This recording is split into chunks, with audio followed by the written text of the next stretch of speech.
So we have seen yesterday Jenkins. Jenkins is the CI/CD pipeline tool which runs all our test cases during night time, or by the time you enter into the office, your regression suite runs will be ready.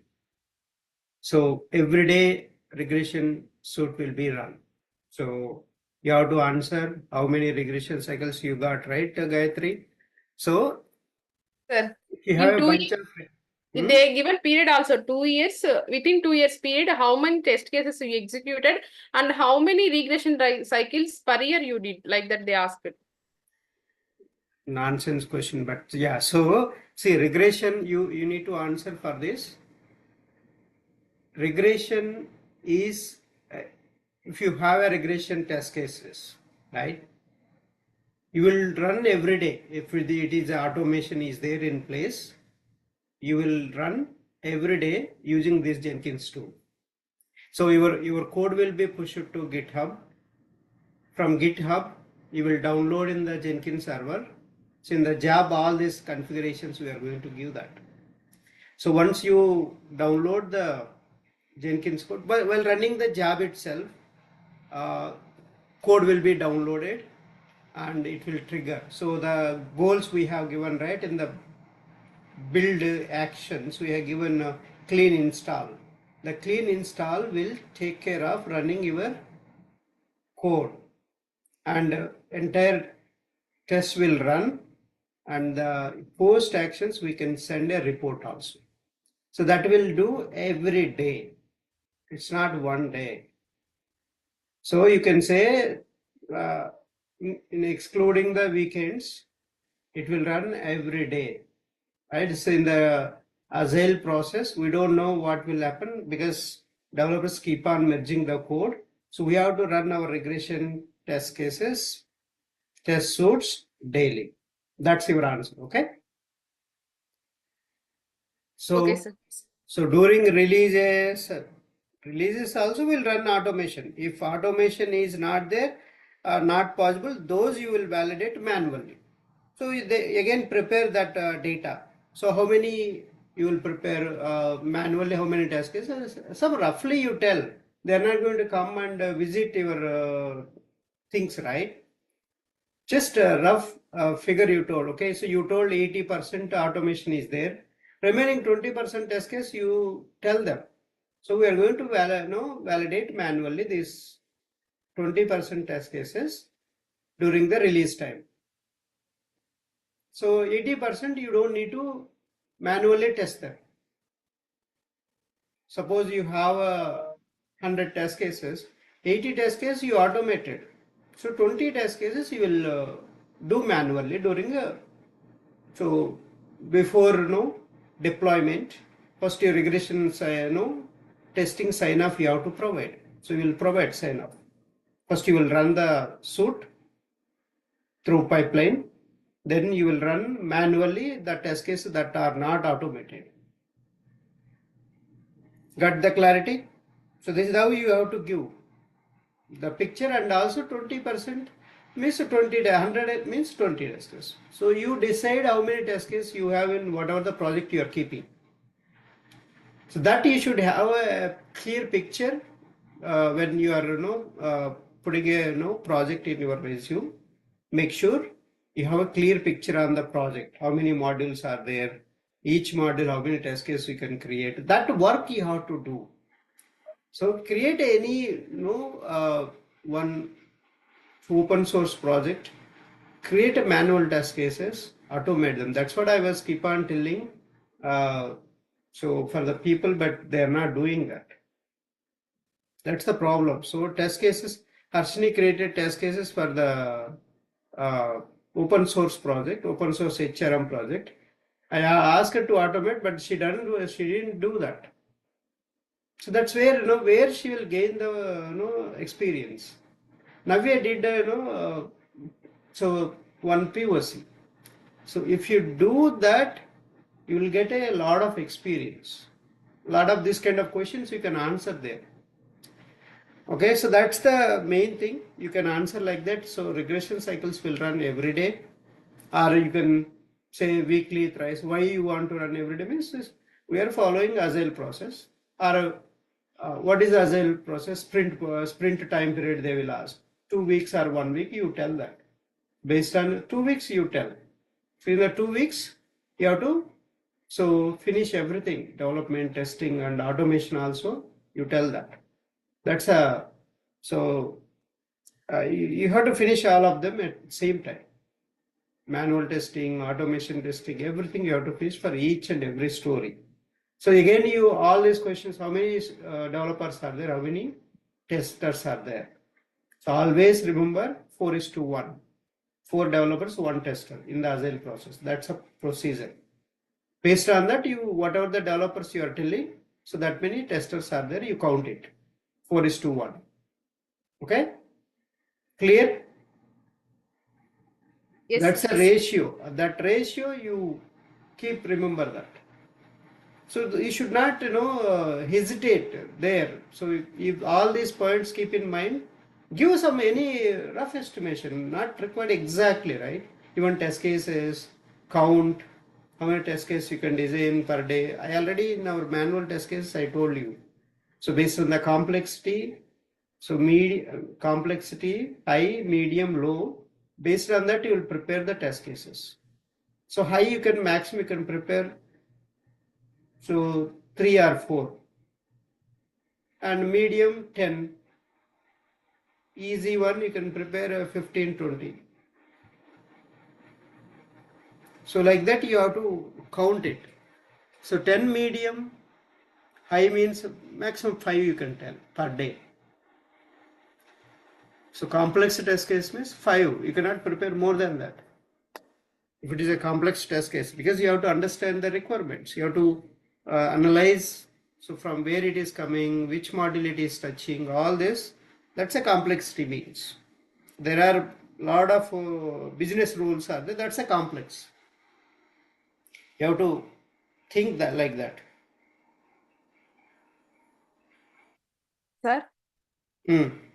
sir, one just small doubt. One more question they asked. When will you give the conditional sign off?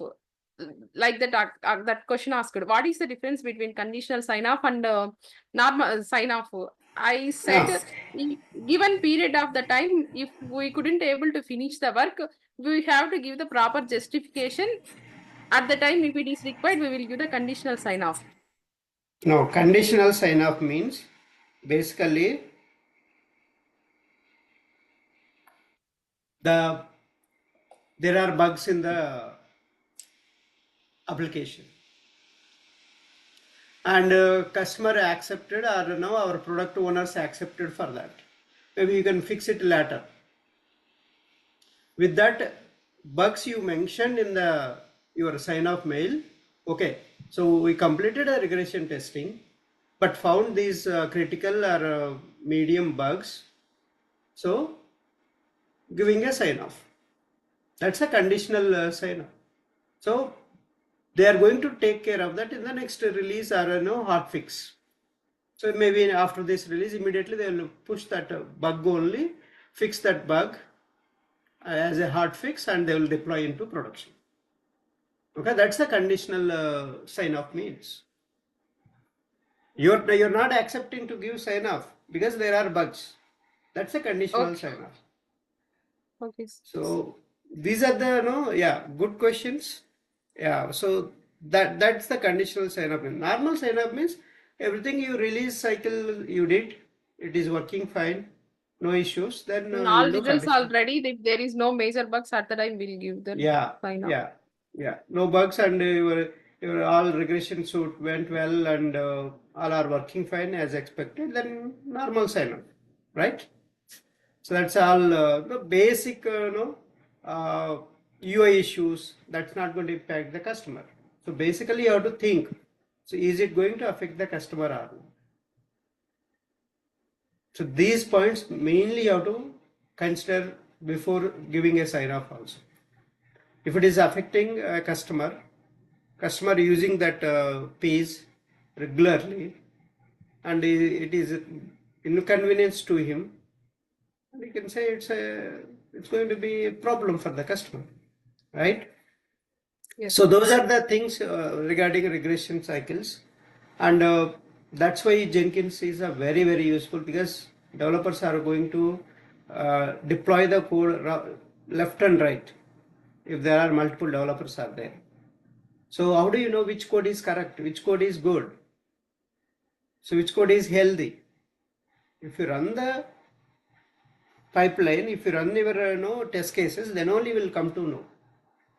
So how do you keep they're keep on adding the code to the existing code.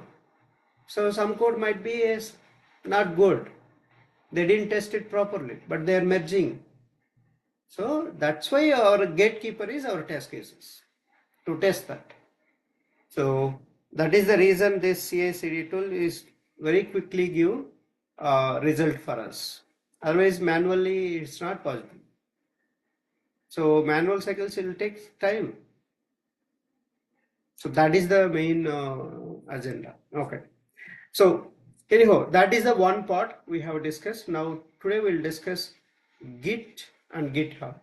So Git is a version control tool, so which helps to maintain the versions of your code. So because you are releasing every 2 weeks, so that's a release 1.0 you say.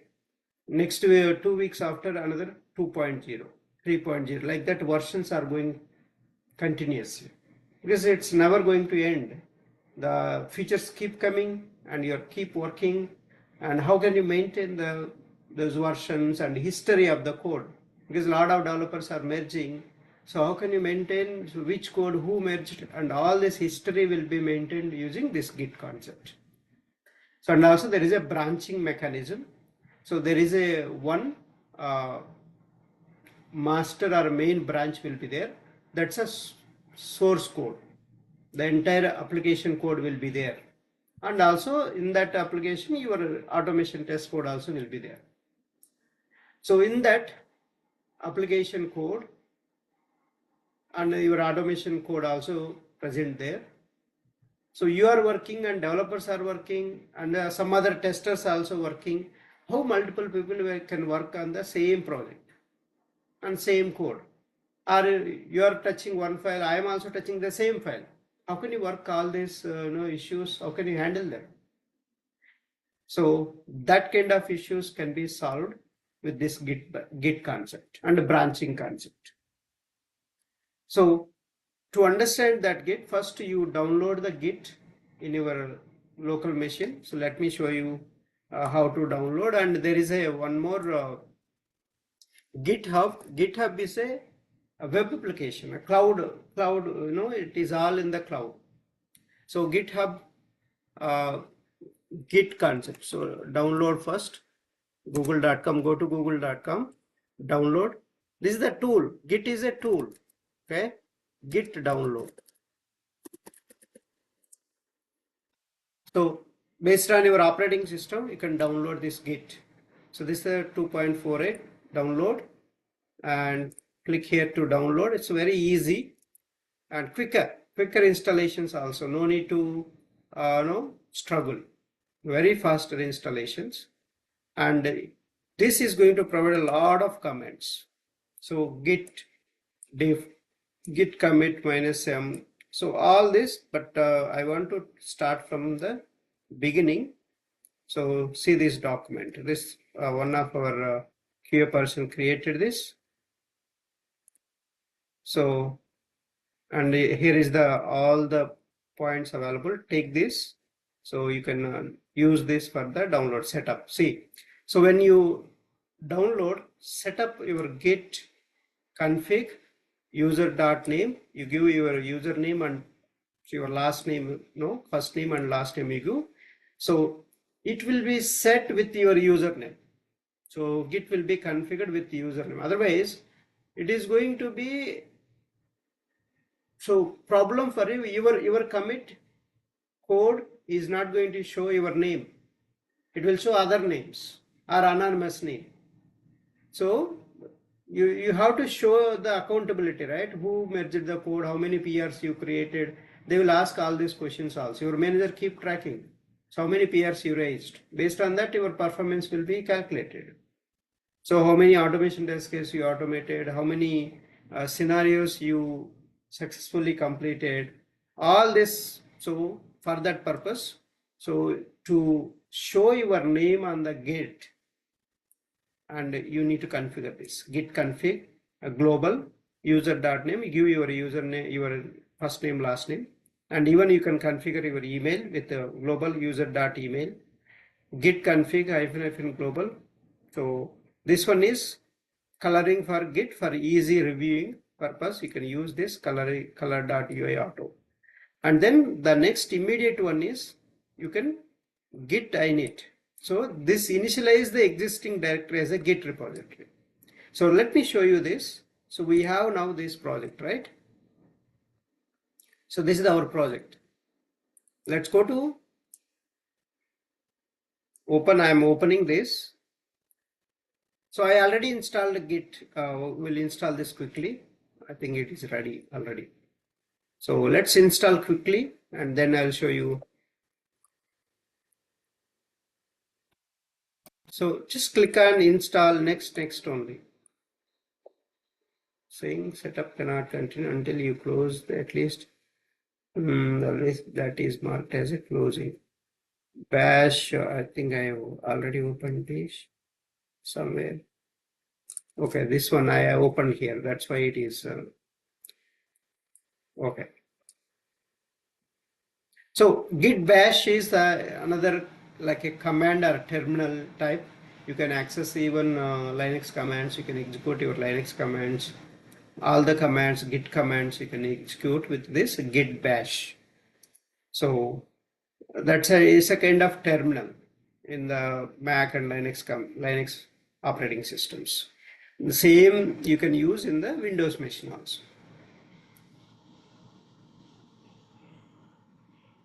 So regularly you will interact with these git commands. So very important. Git commands are crucial. Without git commands, it's not going to work out for you in the automation. Daily you will use these commands. So let me show you one by one. Okay, so we are ready, right? Now let's go to, this is our project. So I have to initialize this project as a Git repository. Okay, how to initialize? Just right click. So see, you will see git bash here. Open git bash here. See, I already initialized. That's why it is showing master, but I'll just initialize once again. Okay, git init. So reinitializing existing Git repository. So this is already available and this will be our Git repository name. So it will create. So now you can configure these commands are there, right? Let's configure all these commands. Git config global username. So take this. I'm configuring my name. Okay. I'm going to give Ramesh CH. So it will be configured. Next. So even configure your email. So I'm configuring, set an email address that will be associated with each history, so that you are pushing your code and it will be so shown your name and email.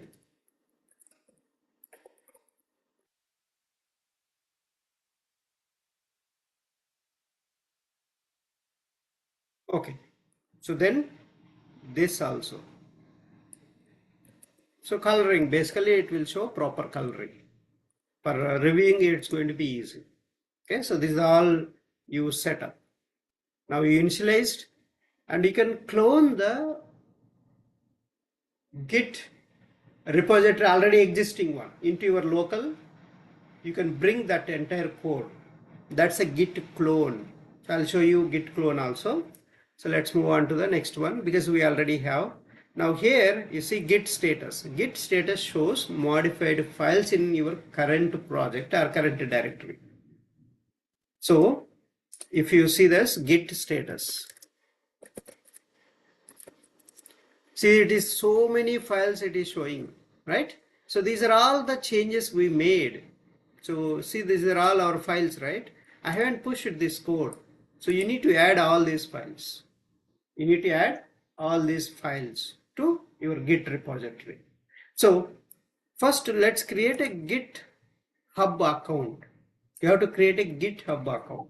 Okay. So GitHub account is very important. And so the next command, so git add. So git add, you need to add all the files. So let me execute these files one by one.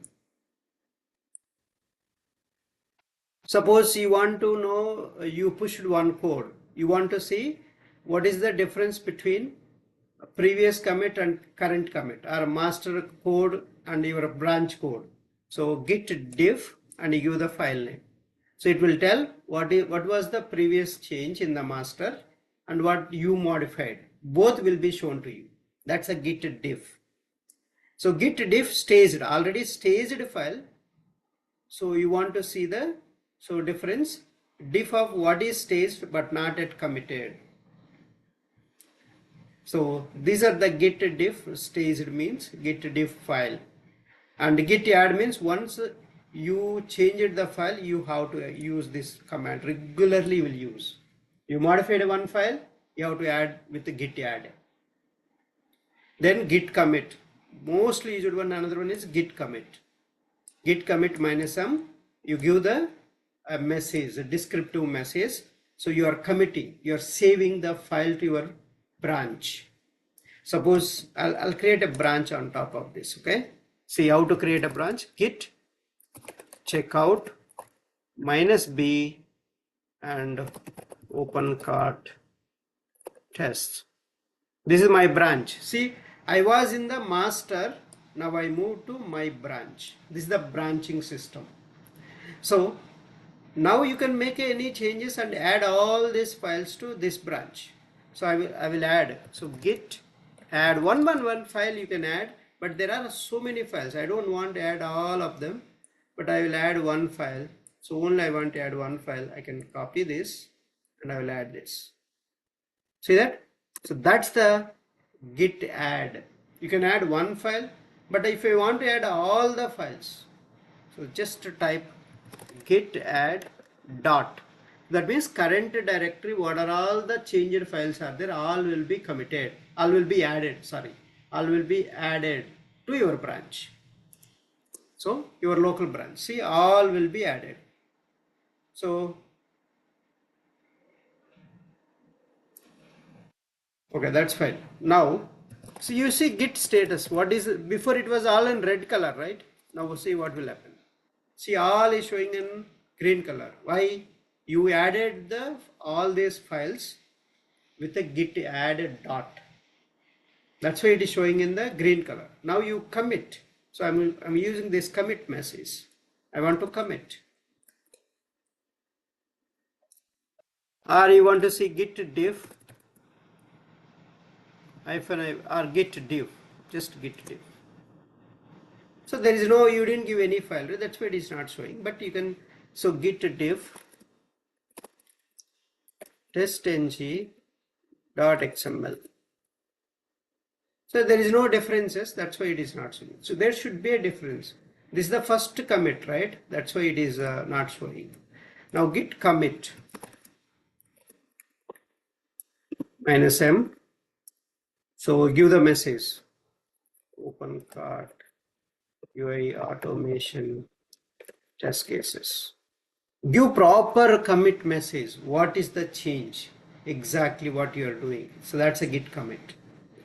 And then let's go to the next commands. Git branch. So you want to know you are in which branch. You just give git branch. It will tell you, see that? You are in the open cart branch. See, this is the star means you are in that branch. So, and you can create a new branch with this also. Git branch name. This will create a new branch. But I have used git checkout -b branch name. That is another way to create a branch and check out to that branch. But this one just create a branch, but it won't check into that branch. So if you want to check out to the branch, you can use git checkout and branch name. So you have to give branch name. So then it will move into that branch. From one branch to other branch, how can you switch? Using git checkout and branch name you give. Suppose I am in the, so this open cart test, right? I want to move to master. Git checkout master. I can move to master. Okay, so it is not matching. So that's fine, but yeah, so you need to push this code. So there is a push and pull, two commands are there. Even git log is another one, very important. Show all commits in the current branch history. So let's find out git log. See, only one commit is there. Author, so Ramesh. And see my name and Ramesh n3@gmail, because you configured it with the git global. You remember that. So in the initial steps we did that. That's why my name is showing. So who committed this and which date and what is that commit message. It will show. That is the git log.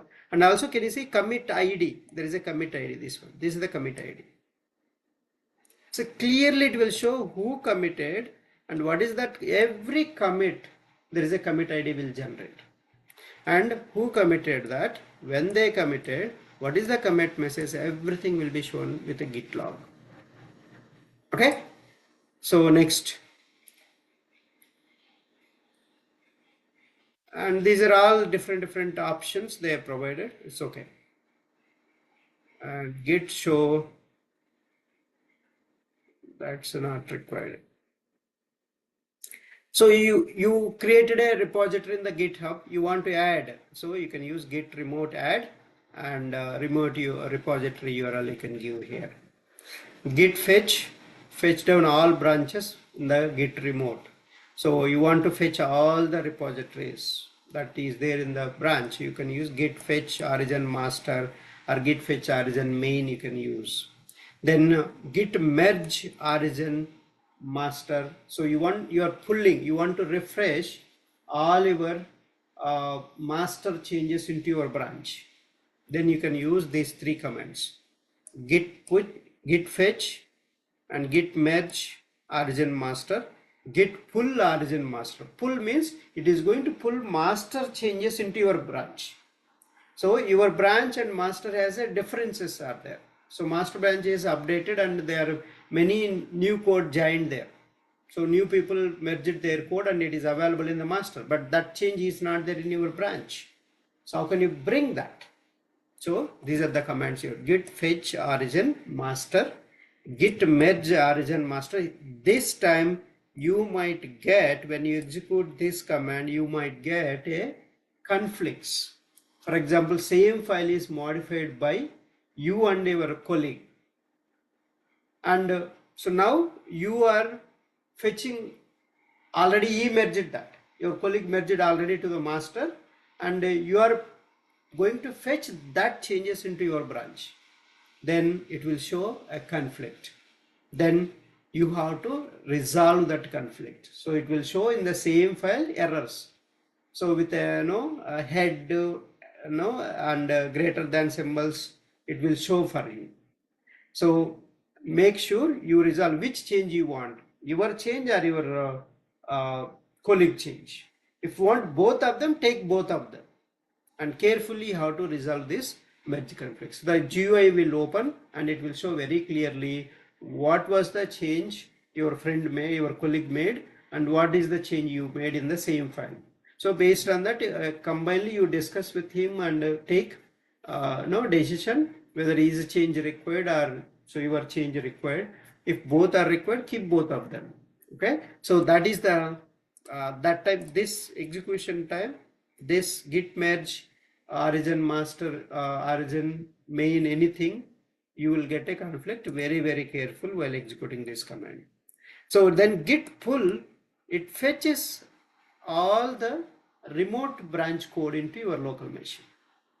And then finally, once you git pull you did and you add any changes in your branch,